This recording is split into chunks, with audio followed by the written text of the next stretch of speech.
Puck stays in the Vancouver zone. Thrown back in. You could call it a hockey night in Canada meltdown. A 4-1 lead in the Canucks' last home game of the year evaporates in the final minutes, turning into a 5-4 loss. Trying to win the game. Scores. I'm sure the guys are upset and pissed about it.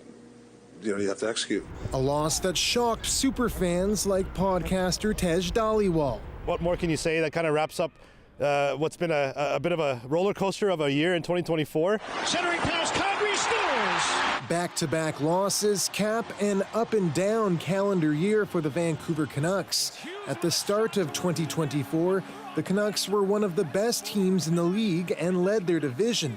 That success took them to Game 7 in the second round of the Stanley Cup playoffs. 1 year later, the team is struggling. It currently sits below the playoff line, much to the disappointment of fans. But I think, like a lot of Canucks fans, we only know peaks and we only know valleys, and we don't know anything in between.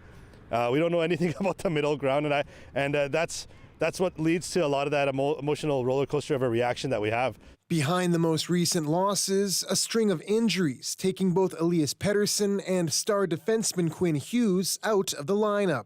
Still, the Canucks are far from out of the playoff race. Once they are healthy, it is going to be a team, I think, that will be, really challenging, maybe not in the Pacific Division as much, but do I see them as a wild card team at this point in time? Absolutely, but they have to get it going pretty quickly here. Go Canucks, go!